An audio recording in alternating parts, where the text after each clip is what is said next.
안녕하세요. 김민호 쌤사입니다. 오늘은 부가세법 제9조 재화의 공급과 관련해서 공급에 해당하지 않는 것을 한번 보겠습니다. 공급이 아닌 것. 첫 번째, 유가증권입니다. 유가증권의 양도는 재화가 아니기 때문에 공급으로 보지 않습니다. 유가증권의 대표적인 것은 상품권 등이 있겠습니다. 화폐 대용증권으로서 재화가 아닙니다. 예를 들면은 이용권이라든지 입장권, 그다음에 상품권, 항공권 이런 유가증권 성격을 가지고 있어서 이 부분의 양도는 재화의 양도가 아닙니다. 그다음에 비트코인도 마찬가지로 비트코인 거래 부분도 과세에서 제외하고 있습니다. 다만 그 법인세에서는 순자산 증가설 때문에 비트코인을 양도하고 대가를 받으면은 법인세는 입금으로 봐서 과세가 되고 소득세는 현재 이 과세 유예시켜주고 있습니다. 그다음에 유가증권이지만 선화증권의 양도에 대해서는 과세를 하고 있습니다.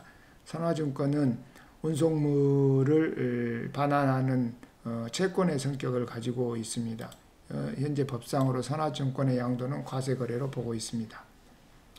다음은 공급이 아닌 것 중에서 공동경비의 배분이 있습니다. 공동경비의 배분은 영역의 공급으로 볼 것인지 아니면 원가의 배분으로 볼 것인지에 대해서 고민할 수 있는데 일반적으로 일정 조건이 맞으면은 공급이 아닌 걸로 보고 있습니다. 예를 들어서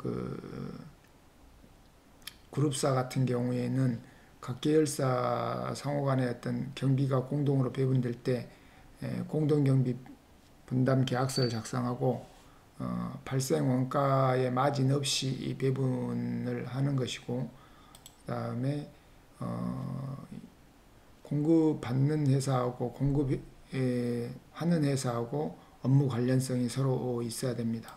그리고 제3자, 계열사가 아닌 제3자에게 동일한 용역을 공급하는 일이 없어야 될 것 같습니다. 이런 조건이 맞다면은 계열사별 공동경비 배분으로 봐서 재화의 공급이나 용역의 공급이 아닌 걸로 그렇게 해석하고 있습니다. 공동사업 부분은 이 앞전 시간에 설명드렸기 때문에 그냥 건너뛰도록 하겠습니다. 그 다음에 부가세법 시행령 18조 3항에 보면은 또 나오는데, 공급이 아닌 것 중에서 공매나 경매가 있습니다. 민사집행법에 따른 경매로서 강제경매라든지 아니면은 담보권 실행을 위한 경매의 경우에는 공급으로 보지 않고 있습니다. 그리고 공매도 마찬가지로 수의계약을 포함해서 공매의 경우에도 재화나 용역이 재화가 인도되더라도 공급으로 보지 않고 있습니다. 다음은 수용입니다. 수용도 공급으로 보지 않는데 도정법이라든지 공익사업법에 따른 수용의 경우에만 공급으로 보지 않고 있습니다. 그 다음에 도시정비법, 즉 도정법에 따른 사업시행자의 매도 청구에 따른 양도 부분도 공급으로 보지 않고 있습니다. 이런 사항들을 공급으로 보지 않고 있습니다. 그 다음에 사업의 포괄양도에 대해서 한번 보겠습니다. 사업의 포괄양도도 부가세법 시행령 23조에 있는데 이 부분이 공급이 아닌 것에서 가장 중요합니다. 사업을 포괄적으로 양도하는 경우에 해당하면은 재화나 용역의 공급으로 보지 않기 때문에 해당 거래에 대해서는 생계한서를 발행하지 않습니다. 공급이 아닌데 생계한서를 발행했다 그러면 가공 발행이 되기 때문에 관련된 가산세 부담이라든지 이런 문제가 생기니까 분명하게 인식하셔야 됩니다. 사업의 포괄양도가 되려면 첫 번째 보시겠습니다. 사업장별로 판단합니다. 사업장별로 포괄양도를 판단하고 포괄증여도 마찬가지로 포괄양도의 개념에 같이 보게 되겠습니다. 예를 들어서 부동산 임대업을 하고 있는데 해당 부동산 및 모든 권리 의무를 자녀에게 뭐 증여했다든지 그런 포괄 증여가 되겠죠. 그런 경우에도 마찬가지로 사업의 양도로 봐서 매출 생계한서를 발행하지 않습니다. 한번 좀 자세히 보겠습니다. 첫 번째 보시면은 사업장별로 포괄 양도가 되려면은 1번 사업과 관련된 모든 사업용 자산 부채를 승계시켜야 됩니다. 모든 사업용 자산 부채를 다 승계시킵니다. 그리고 업종을 승계한 후에 일정 기간 그 업종을 유지해야 됩니다. 승계받은 사람은 승계받은 경우에는 일정 기간을 동일 업종으로 유지를 시켜줘야 됩니다. 그리고 모든 사업장별로 모든 자산 부채를 넘겨야 되기 때문에 일부 사업부만 포괄 양도하는 것은 불가합니다. 사업부별 일부만 포괄 양도하는 건 불가하다. 사업장 통째로 이렇게 승계를 시켜야 되는 겁니다. 그 다음에 두 번째로 보시면은 인적 자산, 물적 자산에 대한 모든 주요 자산을 또 마찬가지로 승계시켜야 됩니다. 그리고 세 번째는 사업용 고정 자산은 반드시 승계시켜야 되고, 그 다음에 인적 자산 중에서 필수 요원도 반드시 승계시켜야 됩니다. 사업용 고정 자산 반드시 승계, 필수 요원 반드시 승계, 이렇게 보시면 되겠습니다. 그 다음에 과세 유형에서 일반 사업자나 간이가세자는 무관합니다. 그리고 사업자 등록도 했나 안 했나 이거 관계없이 사업자 등록 무관하게 포괄 양도를 판단하게 되어 있습니다. 법령 해석 부분에 대해서 다시 한번 보시면은 포괄 이전이므로 동일 업종이 그대로 승계가 됩니다. 부동산 임대업은 포괄 양도하면 부동산 임대업을 그대로 유지하고 있어야 되는 겁니다.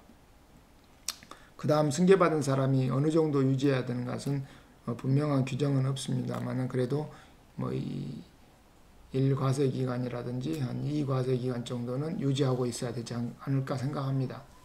그 다음에 포괄 양도라는 개념이 사업의 동일성을 유지하고 사업주만 바뀌는 그런 개념이라고 생각하시면 되겠습니다.